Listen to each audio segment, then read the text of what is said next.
Alrighty guys, a quick forward. I'm going to include timestamps in the description, and here are the chapters to this video, just because I know that, not everyone likes watching a dude ramble on while he drinks. Enjoy the video.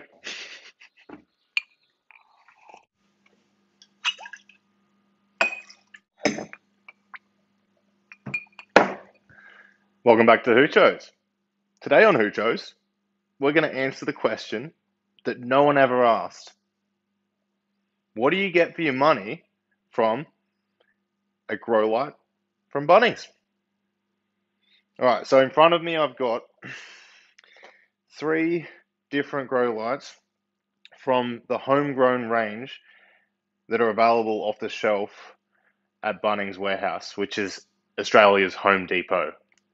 The smallest being a 5 watt, the largest being a 20 watt, and in the middle we've got a 9 watt LED light fitting.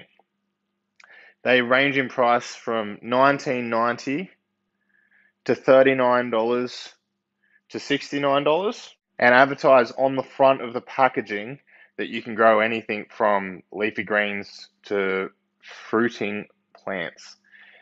Even the smallest 5 watt LED has a fruiting strawberry underneath the LED grow light. They don't come with pots, so it's just the lights and the stands for the 2 larger ones, and the smaller one comes with a telescopic stake that you stick into the pot that you're putting into. All right, let's test the power we get from these lights, and then a bit later I'm going to plant some tomatoes and some capsicum under the lights.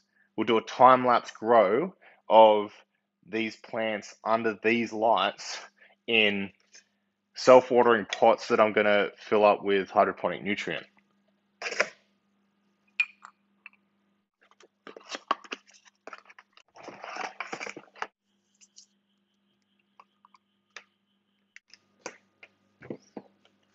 Wow, that's actually brighter than I thought it would be. All right. If I get the par meter the closest I can, got a reading of, if you got real close, 832. But obviously, as you get further away,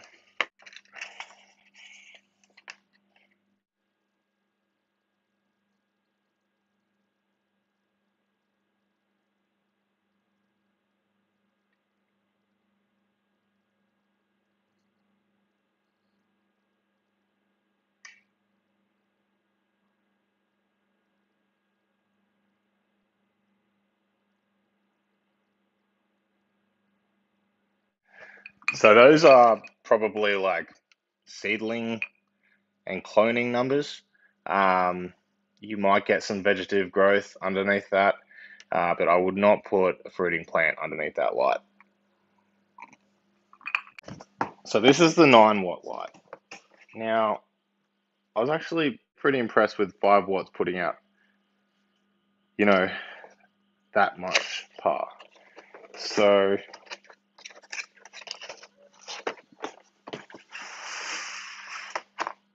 feel free to impress me more. I like the design of this one because it gives you, a whole stand and everything. It looks cool.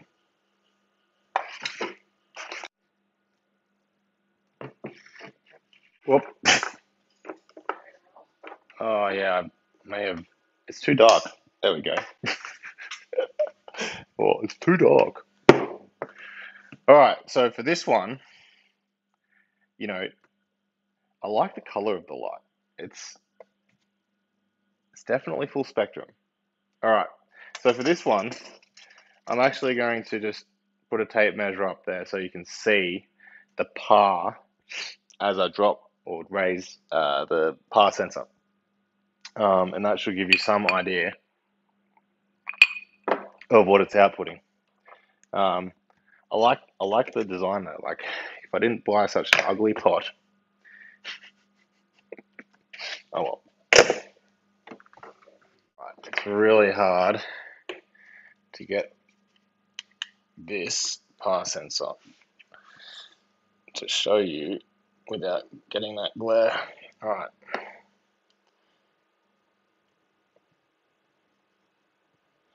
Here we go.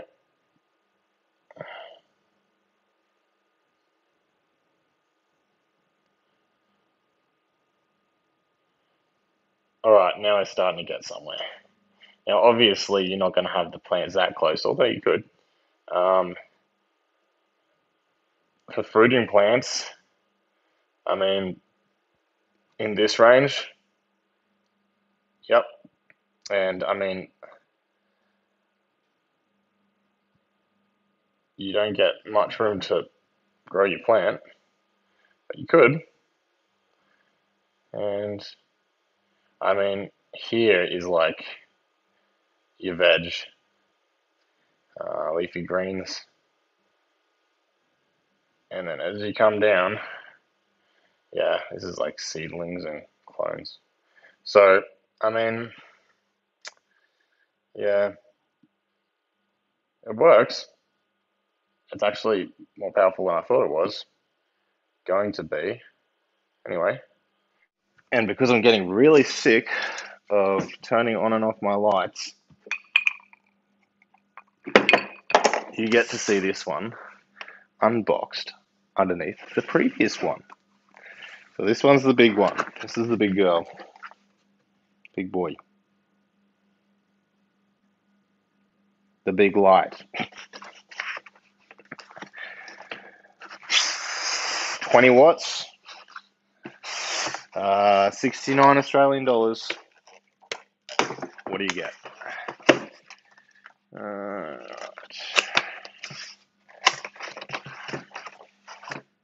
Oh, it's actually got SMD diodes placed on. Look at that. Wow. It looks more like a grow light than I expected. All the other ones, they're all under this, you know, what are they called?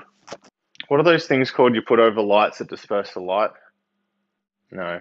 So all the other lights have this opaque light disperser on them, which is a terrible idea because you want the light directed in a direction. You don't want it to be, I forget what it's called, but this one's got a clear cover, which is still not ideal. You don't really want to cover it all, but clear is better than opaque, and it actually has SMD LEDs over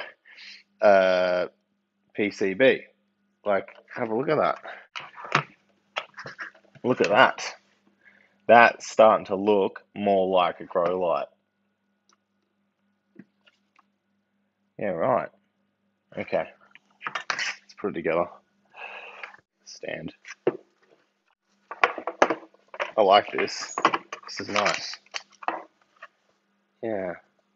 It gives you like a water catching. I mean, this one does too. I do like the design of these. Like, they're pretty. I would not be unhappy with this design, just, you know, clogging up my house with crap. Oh, yeah. Oh, that's, whoa, okay. I could grow plants under that. Definitely. I could definitely grow plants under that. Look at that. Okay.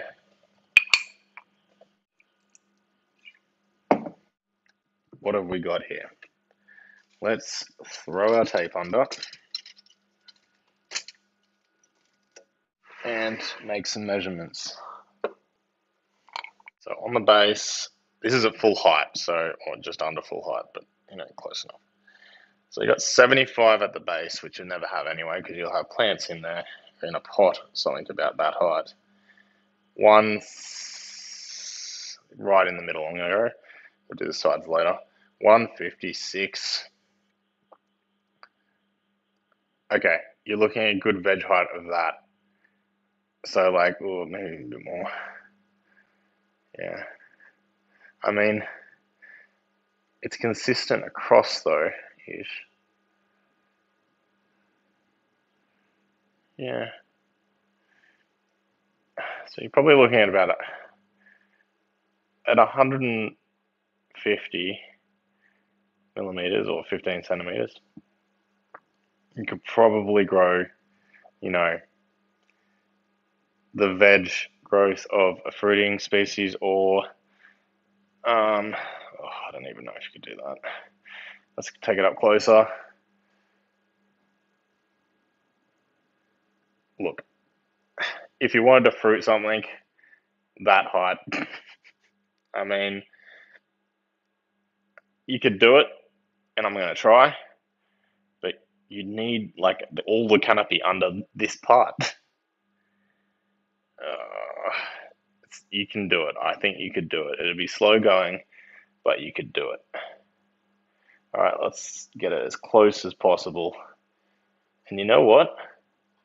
I think we got a higher reading on the other one. I think it's because the LEDs are so spread out, which is a good thing because this is going to be fantastic for starting seeds and seedlings, just general propagation. I think this would be a fantastic light.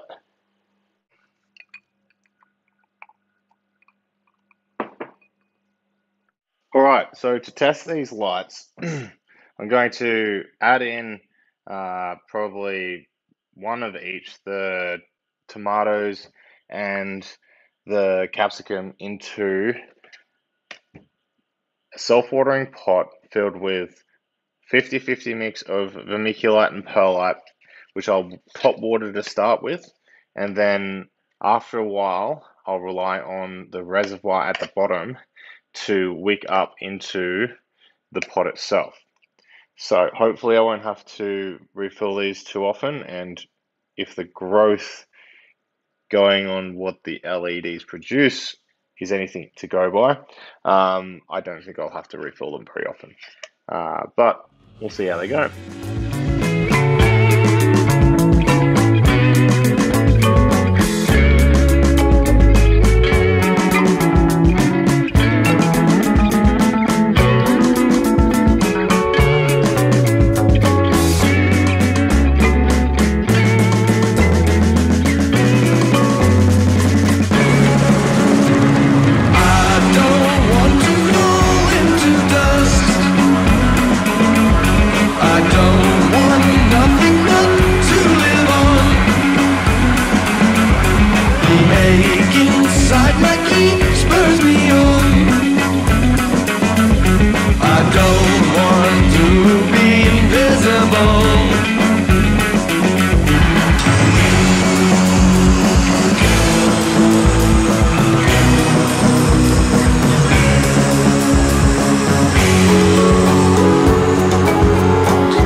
They work!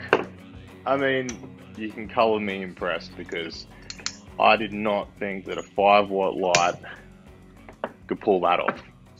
Yeah, fantastic. Now, there were problems with the experiment. Obviously, ideally, they would have all been separated.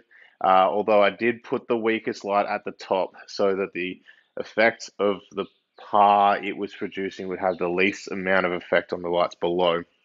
And I wanted to see specifically what this light could do because, a 5-watt LED light, it actually produced some really good results, especially considering these seedlings all went through the shock of transplant and then went and produced results like this under such, what I was considering low light conditions.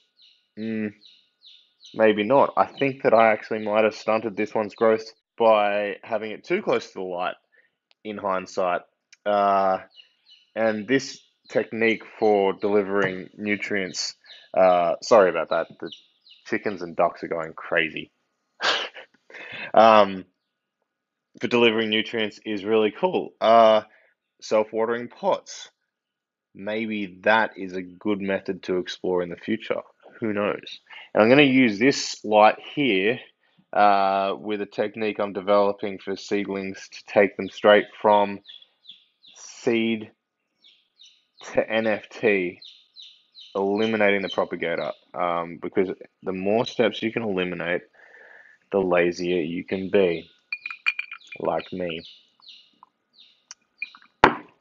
Thanks for watching, guys. Hit like for the algorithm. Consider joining me on Patreon. Happy hydroponicking.